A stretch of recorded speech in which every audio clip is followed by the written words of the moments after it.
Winter warmers. All right, I'm bringing one back from the past. Last time someone cooked this for me, I was about 8 years old, my nana. It's a beef and dumpling stew. I've got some diced chuck here. What makes this super special is the dumplings on top. It's sort of like a biscuit of scones on top of your stew. It's amazing. I've got a cracking fire back there, so I'm going to put a little twist on it. I'm going to show you how to do it in the camp oven. I've got everything prepped and ready to go. I've got our veggies cut, our diced beef that the butchers did for us. Let's get over there and do it. All right guys, I've had the camp oven preheating on the fire here. You always want to preheat your camp oven, same as any other oven. So I'm just going to pull some coals out, because you cook with the coals, not the fire, when you're using the camp oven. So I'll pull some coals out, lay a nice bed of coals, and then we'll get the stew going.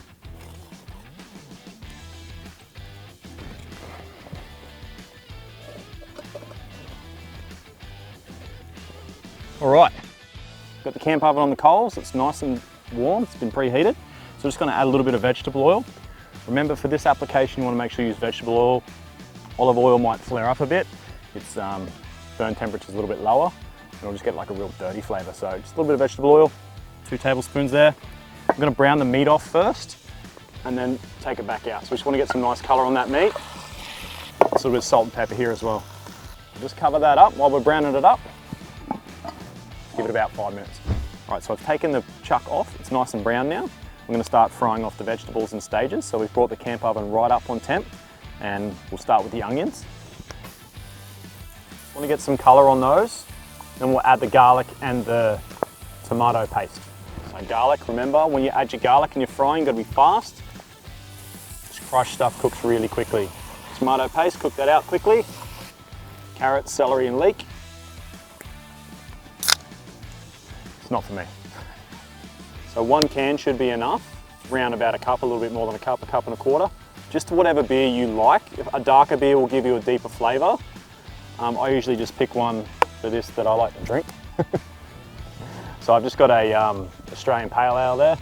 Now we'll just add all the rest of the ingredients back to the camp oven, get a lid on it, get some coals on the top of that, and let it cook. So I'm going to check this in about an hour. You'll probably need to top up with some beef stock. I've got some Cape Grim beef stock there ready to go for that. I'll see you then. All right, so the beef stew's been on for about 2 hours. It's about time for the dumplings to go on top, so I'm just going to punch out a quick dough.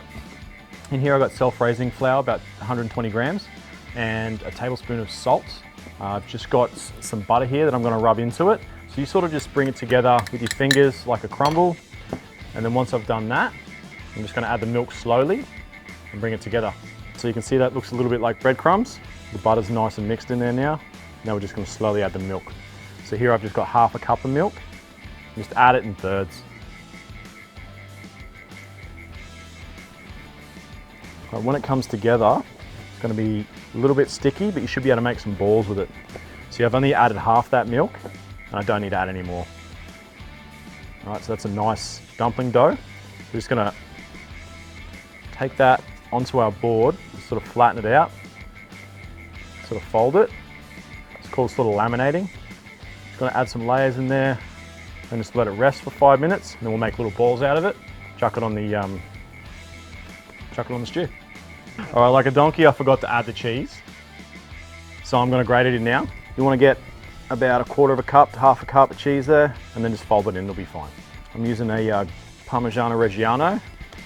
It's nice and sharp, a little bit sweet. And then yeah, just fold that in, and you'll just have to re-rest your dough for another 5 minutes. All right, so our dough's rested. What I'm going to do is I'm just going to cut it into 8 equal parts. I'm just going to roll them into balls gently, and then we're just going to plonk them on top of the stew while it finishes. All right, these are ready. Just going to go chuck them in the camp oven on top of the stew. All right, beef and dumpling stew on the camp oven, on the fire. Reminds me of being a little kid.